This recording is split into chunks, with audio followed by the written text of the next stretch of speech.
Hmm.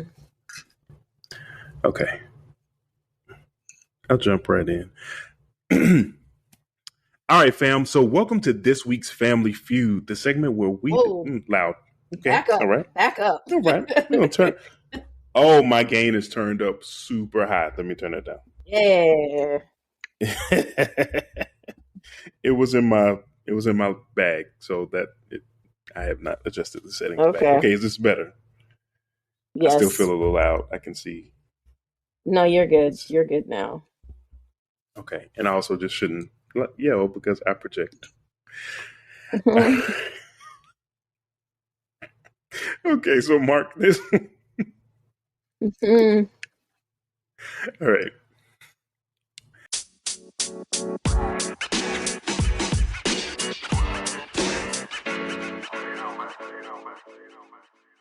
All right. Hey, fam, and welcome back to another week of the Good Black Podcast. We're going to jump right into the catch up. So, Gant, what's been going on? How have you been? um, Life overall, things have been good. Today has not been the best, but I am trying to turn over a new leaf. I am reading this book. I recently got a book rather called "Don't Believe Everything You Think," and it's super relevant to me right now. It's kind of helping me just compartmentalize and really, kind of focus on being present in the moment and kind of keeping my head and my thoughts together, and also not allowing things that have already happened to impact the present, um, and keep me in a cycle of misery of sorts. But maybe not misery, but like just constant like frustration or worry and etc. So that's been good, and it's really really helpful for days like today that have not been the best, and it's also helping me feel a little bit more power over my own thoughts, and just kind of staying in control and staying centered, focused, and in the present. So yeah, so that's what's going on with me. How about you? What's going on with you? I mean, outside of the fact that my cat is about to get in trouble, Mm-mm-mm. Don't I'm don't doing mess with her. I'm doing well. She's getting into something she's not supposed to be getting into. I'm doing okay. I had a conversation with my therapist this week, and towards the end, she clocked me as an empath, and I Mm. wholeheartedly rebuke that title.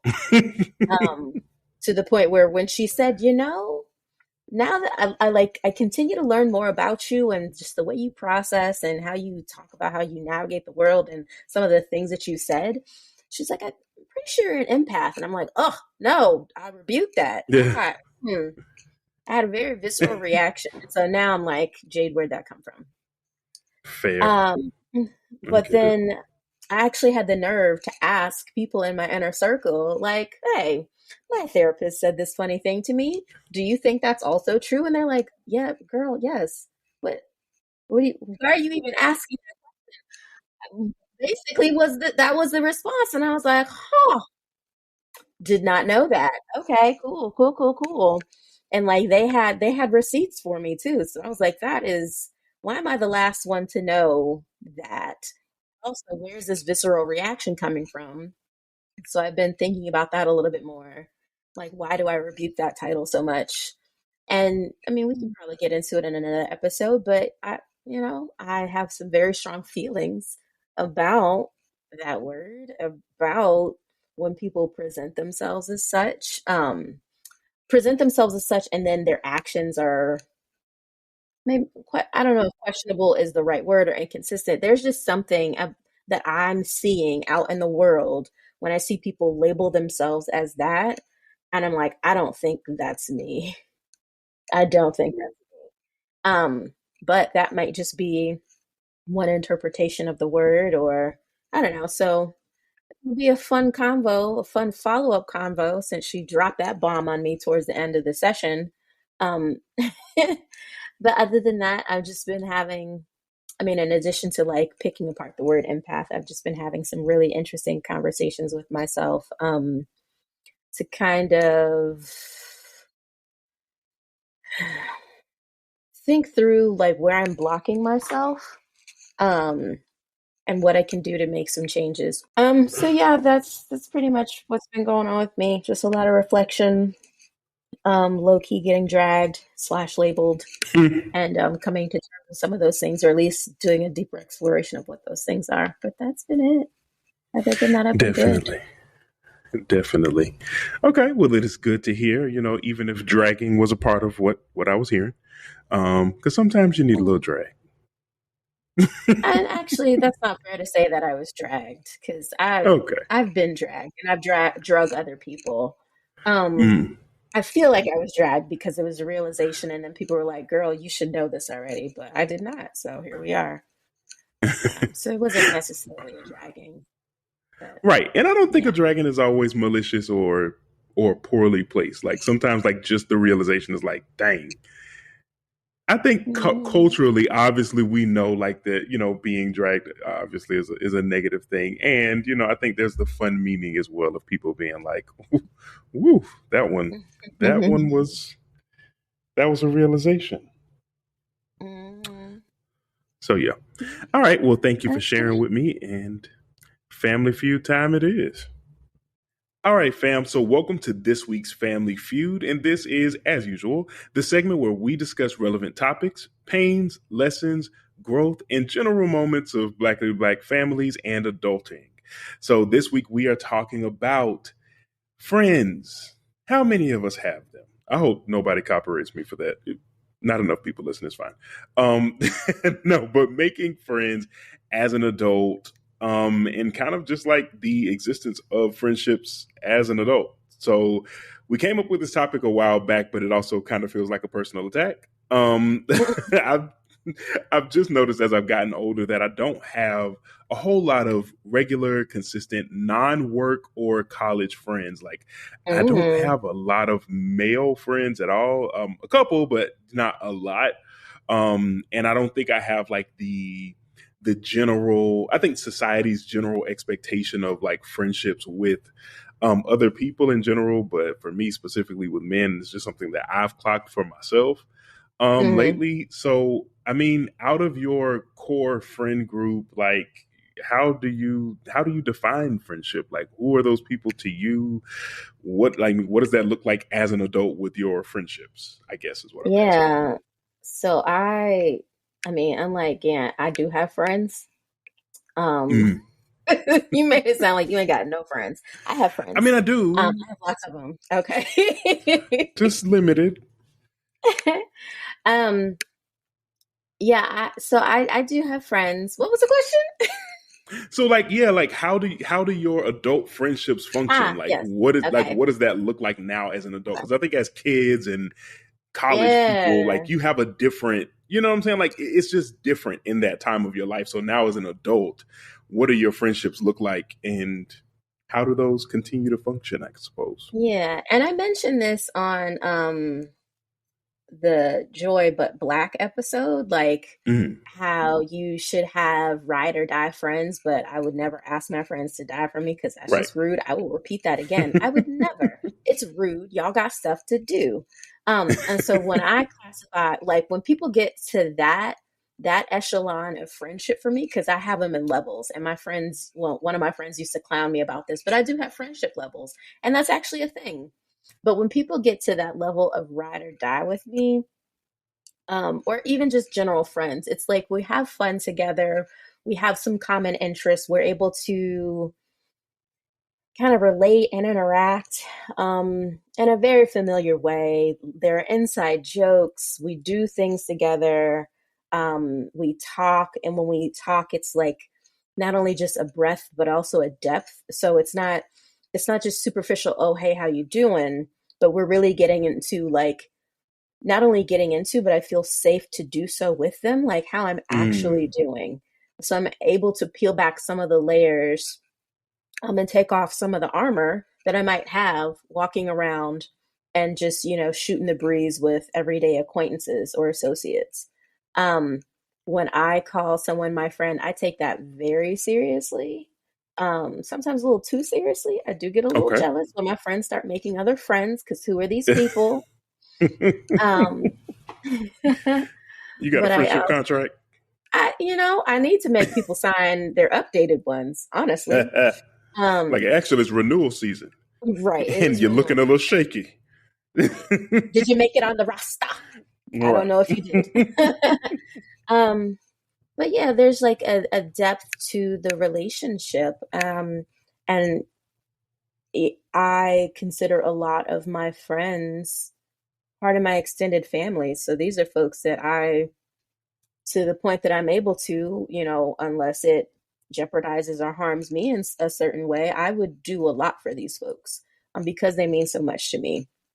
Um, so I think that pretty much covers it. Like with an associate, they'll get a certain level, um, and an associate or an acquaintance can become an actual friend, with Mm. some time and certain opportunities. And a friend can certainly be knocked back down to an acquaintance or an associate. Um, and I will say the one of the other things I will say is about friends is the depth of conversations that we have. That doesn't mean that we're talking frequently. So there are Mm. some people, and I'm sure you have this in your life, and I'm sure other folks listening might also understand this to be true as well. There are some people that you just talk to every single day, and those are your friends. In my case, those are some of my best friends, and it is what it is, and it's great. And then there are some friends that you have in your life where you don't talk to them that frequently. It might be, once a month or every couple months. But when you do, it's always love, the same level of connection and depth of relationship is there.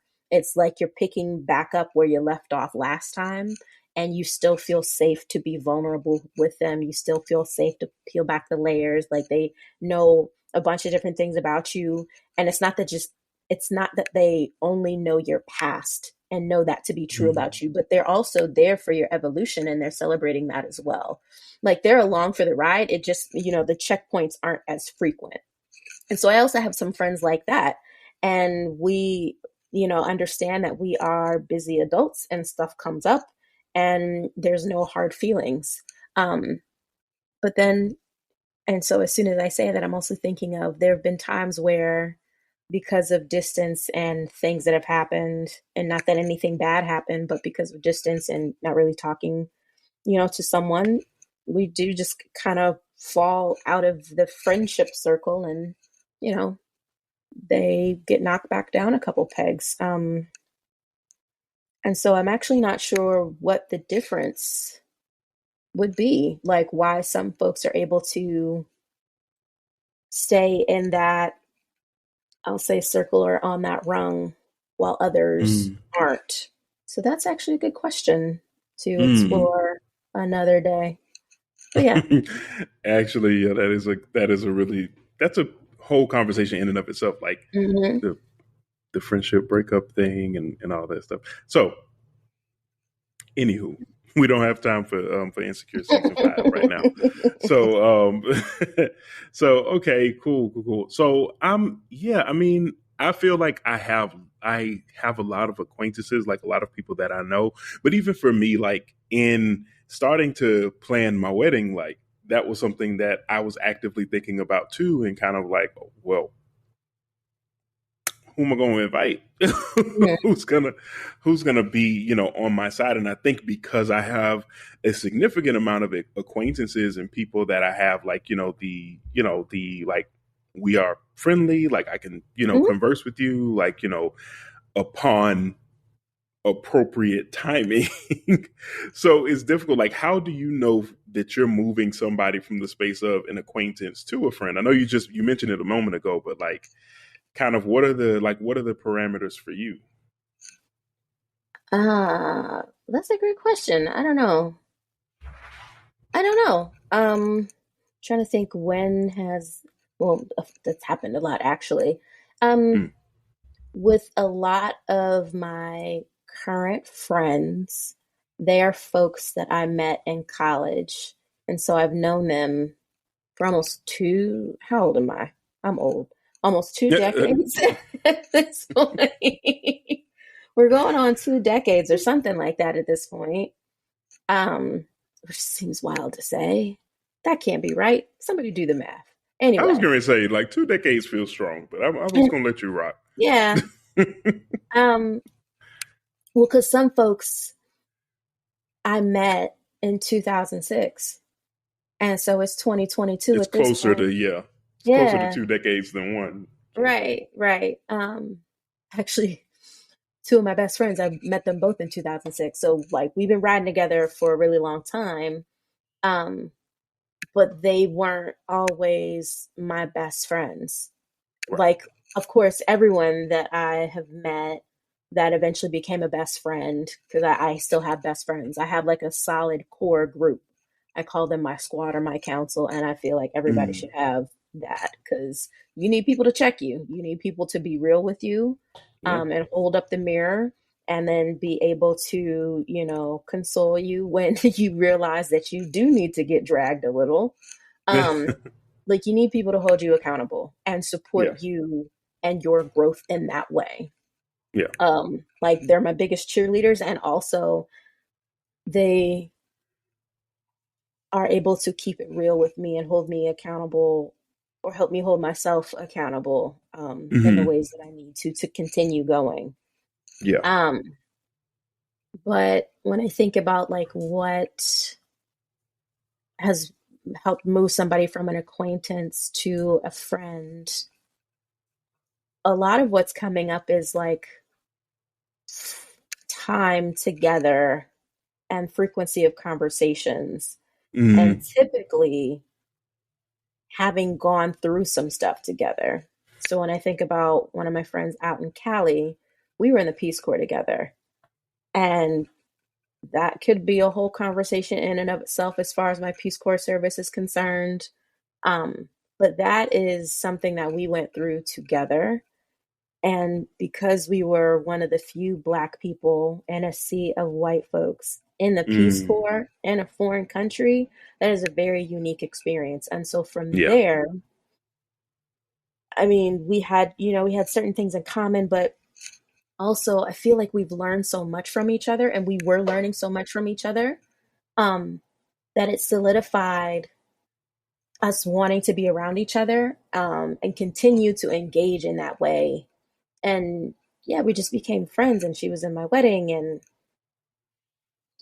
she was also one of the folks or one of the main folks that when I was going through my divorce, I think I talked to her every single day or at least 2 or 3 times a week. Um, Hmm.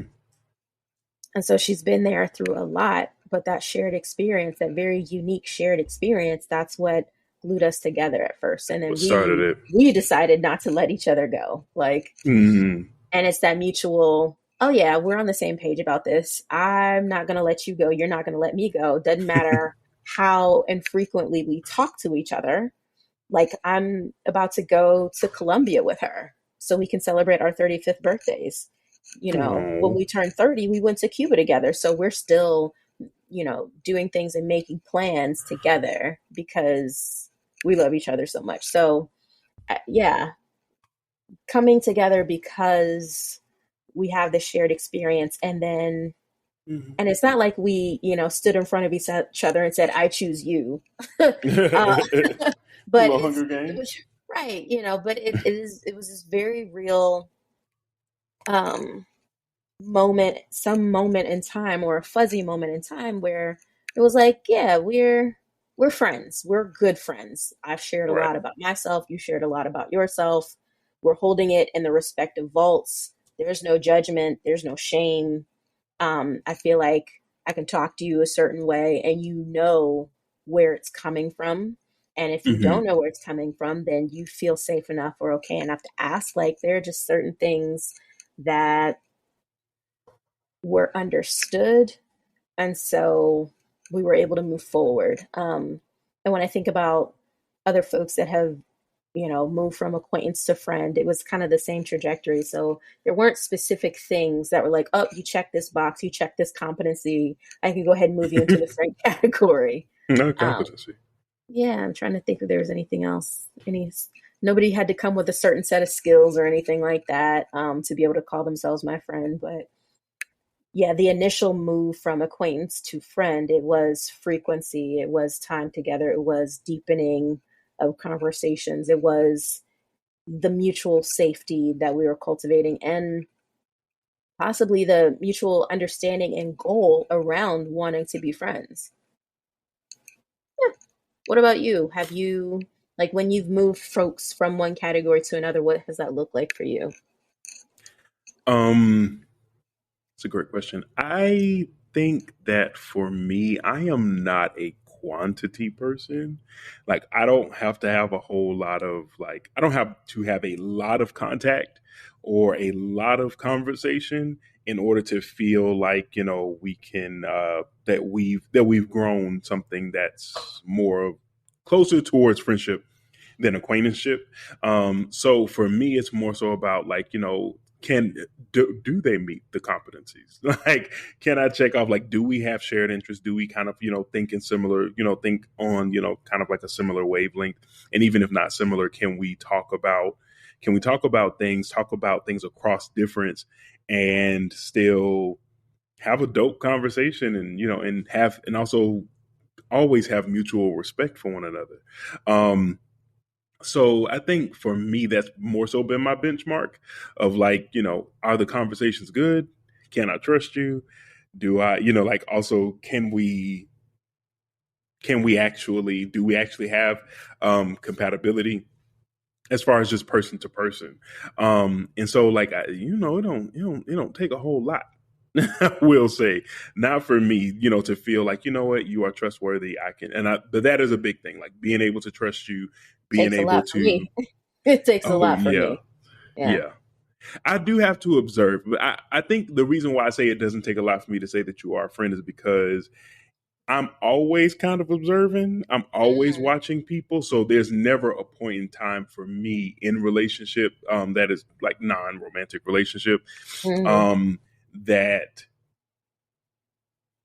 you can't be corrected or checked, or cut off if need be. mm. So I feel like I don't mind, saying that, like, oh, you've proven yourself to be trustworthy right now. Like, I'm like, I really like you. I think that we have something good, in the moment. And like I said, should that ever shift, for me, I'm okay with the status of our relationship changing. Yeah. So I I say think it for me, takes, that's why I don't mind saying it.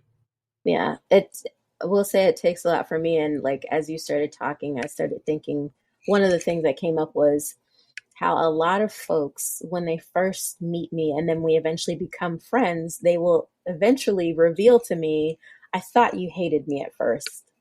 Mm, And then I will have to say, I didn't hate you. I was trying to figure it out. I was trying to figure you out. hmm And also, you're not going to get my love so easily. I am very much like a cat in that regard. Um, you got to win me over. And if I'm getting the vibe or energy that will support me in feeling comfortable with you and like comfortable being my full self. Like for folks who know me, who really know me, you know how goofy I am.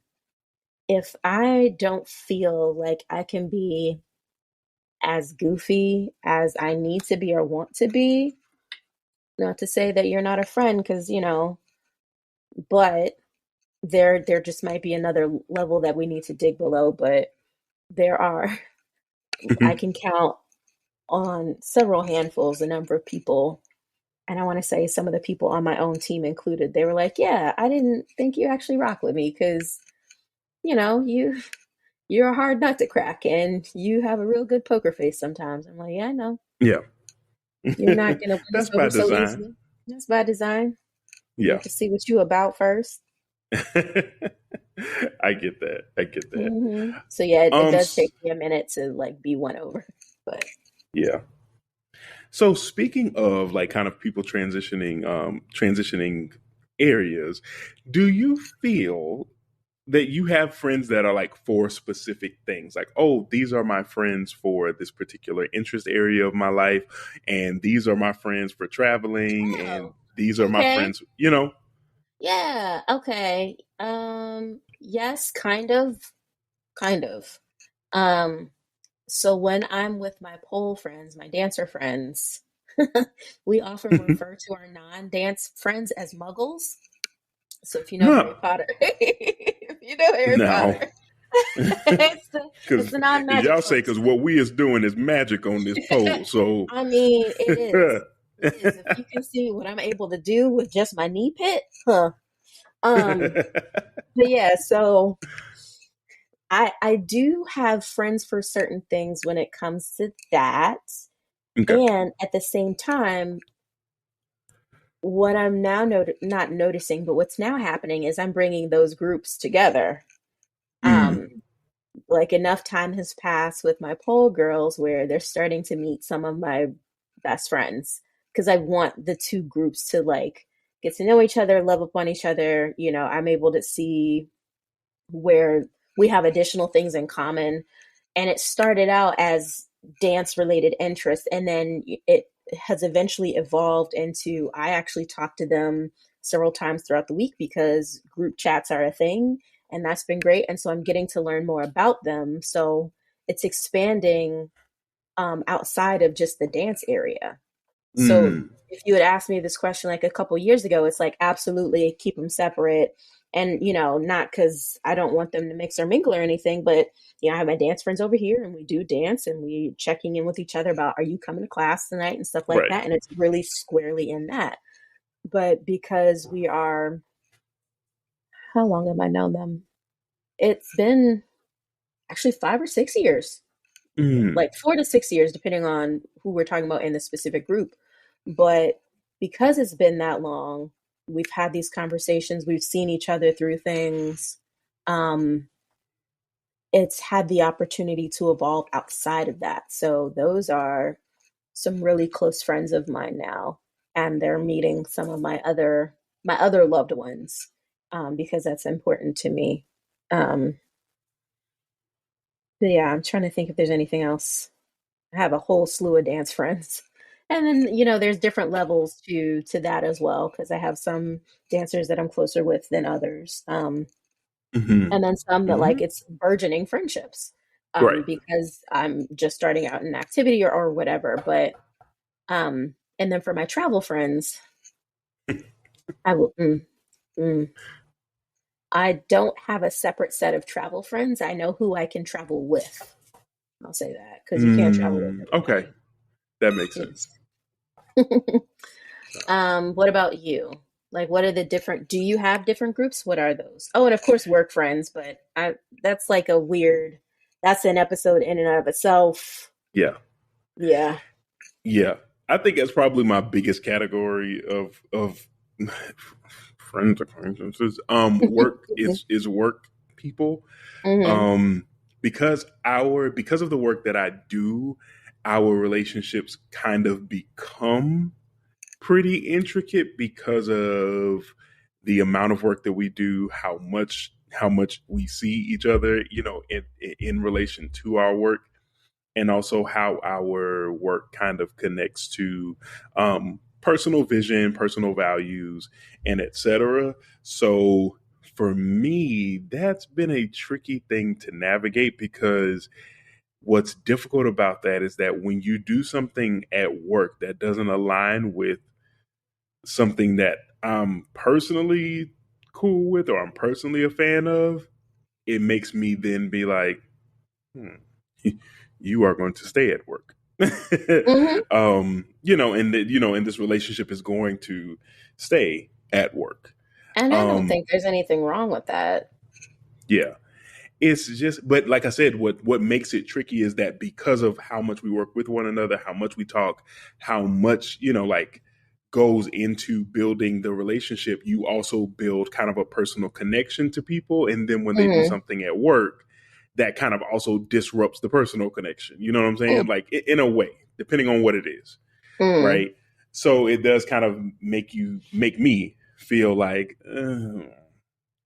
And then also, a lot of us do have like a separation. It feels like we are super cool at work, and then like outside of work is it's crickets. Yeah. Um, but I think for me that's more impactful because I also don't have a lot of friends and relationships Um, outside of work. that makes sense. Okay, because I'm like, yeah, I don't understand what the problem is. Yeah, Y'all yeah, stay over there, and I will see you from 9 to 6 or whatever. And maybe we'll do a happy hour after. And then You after know, that, I'm taking my business elsewhere yeah, because y'all are work friends. And yeah, everybody's on the same accord with that. But yeah, right. Yeah, my issue always comes in again just because of the nature of the work that we do, and because it's got like it. you're never away for me. Yeah. So yeah, yeah, yeah. So the industry is interesting. Right. It's an I interesting have place. I have folks that definitely work friends, and it's like, oh, we're super cool um when we're seeing each other in meetings, like we can kiki and G chats on the side. That's all well and good, Yep. but I don't know if either this, who know, like I wouldn't necessarily invite them into my home, not because they're dirty or anything, but y'all know how, I mean, y'all are going to continue to learn how I am about like my curated space and energy, which is why I keep pointing more and more towards the fact that I'm an empath. But I can't invite everybody into this space. Yeah. And so they're only like, you're only going to reach a certain level until enough time has passed or we become comfortable enough or something. I don't know what has to happen. And then maybe you can shift over into the outside of work friends. And I've had people transition from like, oh, we start out as work friends and then you actually become a real friend. And that's amazing. But Hmm. for me, um, the difference is, and why I I'm able to do that is because I don't work directly with these people every single day. Hmm. And so we are able to, like, I don't have to necessarily see what they're doing at work. Because we work at the same location, we might even be in the same department. It's like, okay, yeah, we'll have some moments in time where we're coming together, but largely we exist kind of independent of each other because we're in two different work areas. So we're Right. able to then cultivate more of a relationship outside of work. And I think that's that's the ingredient for me as far as why people are able to transition um, potentially. But yeah, I've had folks transition, and then I also have some folks where I'm like, I don't rock with you professionally, but personally, we cool. That's how do you? I think it's the industry. So like for me, I think what you said makes a lot of sense to be able to actually grow out of a relationship because, like I Mm-hmm. said, we don't really have that, like that separation. Like we kind of rely on one another to be at the very least in communication regularly. Mm-hmm. So we don't really have that separation of being like, oh, like I saw you, like at the water cooler and I saw you on my way to, whatever, and I saw you at the meeting, and we get to kind of Mm-hmm. like have those individual touch points. I just feel like our work is just like so immersed in one another, like it's so connected that I don't get the time to really feel like, hey, let's go get lunch this weekend. Like, you cool people, like I like you at work. Let me see, let me feel you out. We be having lunch all the time. So What it actually sounds like is you don't like these people. That's why you don't want to go. no, I'm that's kidding. I'm kidding. I'm kidding. I'm that's kidding. not true. If you work with me and you're listening, that is not true. No, I'm kidding. So I'm kidding. no, but but like anybody else, like as adult people who are not exactly the same person, we all have, disagreements, and we have things where we don't necessarily see eye to eye. And Yeah. so like what does that look like transitioning into a real friendship, right? Yeah. Um I will say so that is, I haven't had to navigate that. It's always been with work friends or work with people that I work with. You start out as work friends and then a select few will be plucked from the herd to like transition over. So you not actually plucked get from the to, herd. I can't. I mean, it is what it is. Like not everybody can come. Not everybody Not can come. everybody can't go. Um, Everybody can't go. so yeah, the select few that are plucked and then transitioned over into like real time outside of work friend stuff. I have Yeah. one relationship that I'm thinking about where we were actually friends before we started working together. And so we are both trying to navigate that, which is Mm, interesting. So that's a first for me. And we've had a couple conversations about that. And it was something that was top of mind, slash, I was worried about that because I'm like, I've never had to do this before. Like, if I have Mm, to check you professionally, what does this how do how you gonna outside? receive that, right? Yeah, Right. How that's you gonna receive that? But then also, there's a certain comfort level where there's a certain comfort level, understanding, and knowing where I'm able to talk to that person in a way that is different from others. right. Um, and also treading carefully with all of those things. Yeah, Um, but yeah, that was yeah, definitely something that I was worried about because yeah. this is a first for me. That's fair. There's a nuance to your relationship that allows you to Hmm. kind of, you know, I get that. I get that. And that makes sense. So Yeah. I feel like we probably need to put a pin in this thing I'm about to say next and maybe bring it back season 3. But Hmm. how do you make new friends as an adult? That's season 3. That's definitely season 3. But I mean, yeah, that's a whole conversation. I'm yeah. also not that I'm not good at that, but because it takes me a little bit of time and because I'm in my head so much, I Mm, like if I would stop, I won't say I'm shaming myself, but if I would get out of my way a little yeah. bit more, then I might actually be able to approach people and not feel weird about it. Right. Um, but yeah, I mean, what was I gonna say? The biggest thing with that is it's a question on a lot of folks' minds, and I think the common driver is everybody is in their own head about it, Mm, but we don't realize that we're all in our own heads about it. And mm, if someone would just take the second to just step out of themselves for a minute yeah. and say something, the other person would probably be like, "Oh, me too. Thank goodness. Yeah. Thank you for saying that." Yeah. But we Thank you don't for do bringing that. it up. But we don't do that. I'm glad you brought it up because I've been dying to talk about it. All It's right. Yeah, that. we can have a whole separate conversation. Uh, On that. Yeah, definitely. So that is it for this week's Family Feud. Thank y'all for listening to us rant and ramble. And now we are transitioning.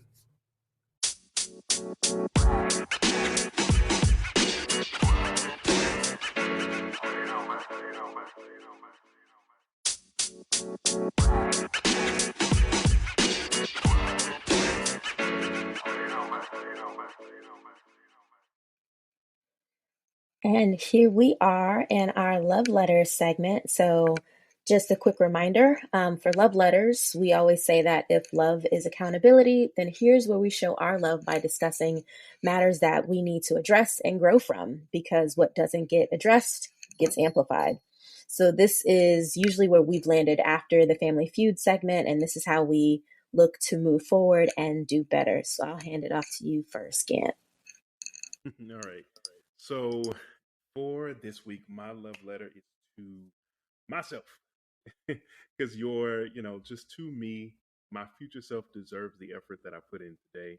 And all the things that make me uncomfortable are most likely leading me to the life that I really, really would probably better enjoy. So I am encouraging myself today to take risks, live on purpose, stop second guessing myself, yourself, I guess, and do the things. Your future self will be very appreciative of every movement forward. Um, and every little thing that you do in every space of your life, every place that you decide to take a chance, every place that you decide to take a leap, is getting you closer to the version of yourself that you are just waiting to meet and just waiting to find. So for me, trying to love myself enough to let go of the old version of myself and embrace the new one. So that is my love letter to myself. That is my encouragement and my charge to myself. This week, I know that's a little self-involved, but that's just where my head was at today. So what about you? What's your love letter for this week? I don't think it's self-involved. I think it's always good to set, I don't want to say benchmarks, but like talk to your future self, give your future self encouragement. It Mm, speaks things into the future. It helps the rest of your body like your mind, body, spirit align with we're in this season of transformation and movement, and it's okay, and we're going to move forward. So I don't think that's Yeah. self-involved at all. Well, thank you. Mm. All Um, right. So, how about for you? yeah, my love letter this week is also to myself. Look at Um, us. right. And truly, I just want to say, girl, you are more interesting than you think. You're in your head way more than you need to be. And I mean, I get it. I absolutely get it. I understand why, because you're afraid of, being judged or not being in control of certain narratives as they pertain to you. And it's not that you are doing this from a place of, I just want to be liked by everybody, but truly because you're trying to protect yourself because you know how cruel people can be. But Mm. let that go. You're way more interesting than you think. You are dynamic, and it's not weird if you take the initiative to ask someone to hang out and be friends. They might also be thinking that same thing. You might also have other things in common. It's not weird if you express to someone that you find them interesting or if they find you interesting, and just relish in that, celebrate that. And it's not weird that you want to have different and interesting experiences, but you also want to stay on your couch at the same time because energy, energy is a big thing for you. Like, I get it. I wholeheartedly see it. And also, it's not realistic. Um, but it's definitely not weird. So, how can you continue to, even in small ways, just continue to take the leap, be brave, lean on the fact that you are interesting and like truly know that you're interesting, and continue to step into that transformation space that, other people have already called out for you in this season, and that that you're supposed to be in, like fully leaning into that. Because you've dealt with worse. Typically you've been afraid of what's been on the other side of a transformation, but you've dealt with worse. And on the other side of this, it's going to be nothing but good for you. So don't be afraid. Lean into it. Lean into, like I said, the fact that you're interesting. And then, I mean, if you try something and it doesn't work, it's not that you're a failure. You have more information and you can move differently. Um, so to my future self, that's what I would say. Absolutely. It's all lessons. It's all practice. We're all just trying to do one thing a little bit better today than we did yesterday. Mhm. All right. Well, that's it for this week's family. I'm sorry. What? That is it for this week's love letters.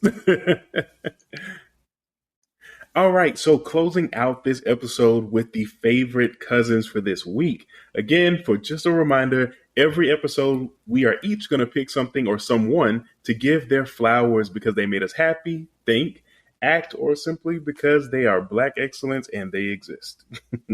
So, Jade, what do you have for your favorite cousin this week? My favorite, I can't remember if I've made this my favorite cousin in the past. No, Mm, Pippi, you are not my favorite cousin. Please stop. well, she's Um, your favorite roommate, mm, your favorite landlord. mm, Pay her coins. mm. Um, my favorite cousin for this weekend, like I said, I can't remember if I've said this before, but they're gonna get another special shout out if I did. It's ASMR. Um, and so what can I say about ASMR? Say more.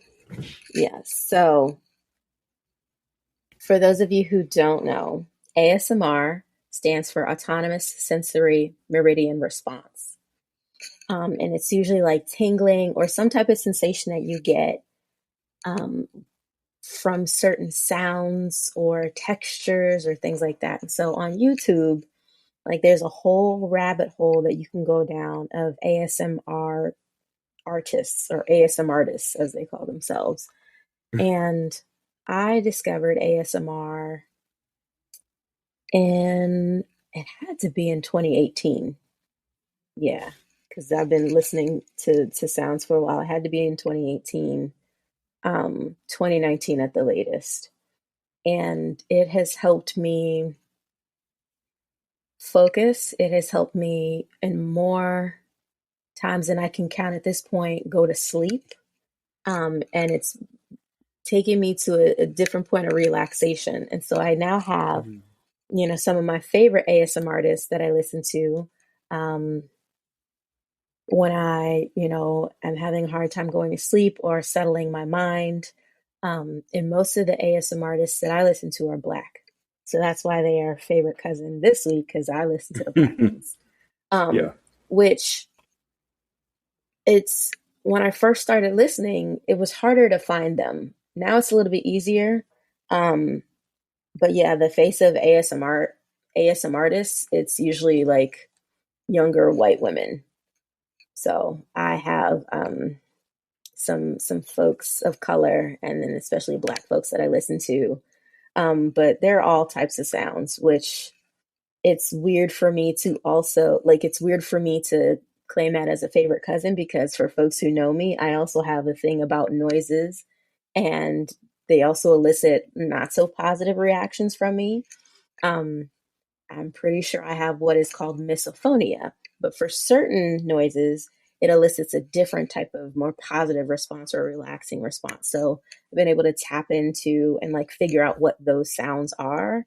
And I also think it's the fact that I can control it at any point in time. So anyway, like shout out to ASMR and the tingles and relaxation that it provides me. It's like I said, it helps me calm my mind so I can go to sleep. um, and some of these videos, they'll be like 30 minutes long, and I won't be able to get past minute 5 of the video because they've relaxed me to that point. So it's just, it can be a good time when you need it to. But that's my favorite cousin for this week. All right. So interesting. I have not thought a lot about ASMR, but one thing that I do really like that you did in your favorite cousin this week is that you were like, I follow folks of color, and that's something I'm always really intentional about. Like even niche things, I try to find the content from Black people preferably, but people of Hmm. color, in general when I can. So for niche stuff like that, so I totally totes get it and appreciate Yeah. the intentionality of that. Yeah. And like because I'm now finding, or not now finding, but because in the last couple years I found more Black ASM artists, their videos are also like they will how they produce things, or the fabrics and the textures that they choose to explore are so different. It's already a niche community, but you'll see things like little pom poms or bells or sand and stuff like that, and that's all well and Mm, good. But for Black folks, I'm seeing them braid hair, I'm seeing them grease scalps, mm, and you never think, or I never thought about the sound that would that could come with that and how relaxing that could be. But it's also just cool as heck that y'all like yeah, the cultural piece to it. It's yeah, funny, but it's also really cool. yeah. Like we I can never mean, just do anything regular. We can never I, just do anything regular. but I love that. Like that's But I love us. it. Like Right. I love us for real. Like Yep. that's us, and I love that so much. Like, and that's the stuff that I think I think that's why so many people push for like cultural competency and push for Mm-hmm. inclusion and push for platforming of people like from specific communities, because you add something to the Mm-hmm. space when you show up and you're able to be your whole self. Yep. So I love that, and I've never seen anything like that. So I'm probably gonna look it up. But I think that's so dope. Yep. Yeah. All right. So my favorite cousin for this week is 90s sitcoms, Mm-hmm. because they're just good, clean TV. Like I'm a very basic viewer of things. I don't like I don't like no guns. I don't want to see no violence. I don't want to see nobody dying. I don't want to see no sex on TV. Like that's just me. Like, and I got through Insecure. But but I like something nice and clean and regular I could throw on in the background, just let it play, and I don't have to really worry about it. And 90s TV gives me that. Like it's always a comfort watch. It's nothing crazy going on. You're not really missing much of nothing if you do miss a moment, and etc. So I just love 90s TV. It's just the perfect TV to just, the stuff that you want to play, but you don't have to sit and watch. Like I can clean the house to Sister Sister playing in the background. Like I can do household chores. I can fold up clothes with, I don't know. I'm trying to think of some other ones. Sister Sister is kind of my go-to, but Family Matters, Living Single, Mm-hmm. like all of those shows, like I can just put them on. They're comforting to hear, and it's like also I got my little background noise, and it's dope. Like I'm good. So I love 90s TV, 90s sitcoms. Shout out to y'all. Hang with Mr. Cooper, all of that, all of those shows. Shout out to y'all. It's great. I love it, and that's my favorite cousin for this week. Very nice. I often worry about like because things will pop up at different times on the streaming platforms. Like I was able to watch all of Hanging with Mr. Cooper on Hulu a couple years Mm, ago, and then it went yeah, away. So like, and what then it happened? goes. What happens if nobody wants to have it on their platform?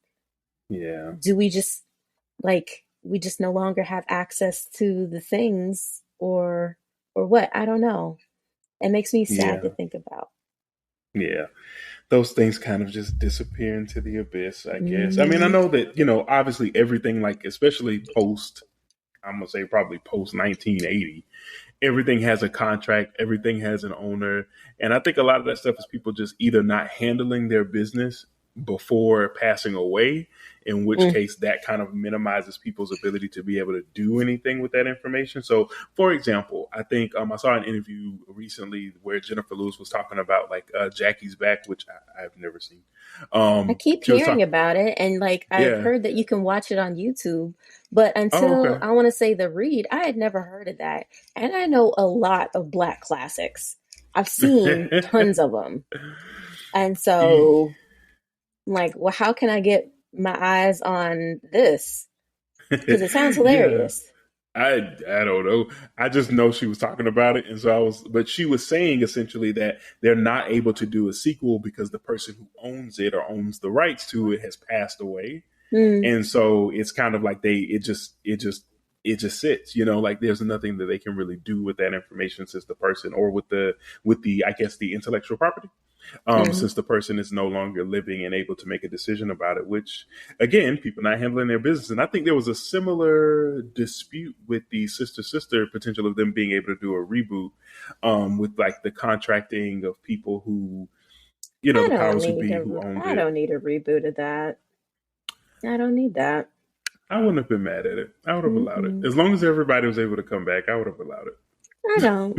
No, I'm it. good.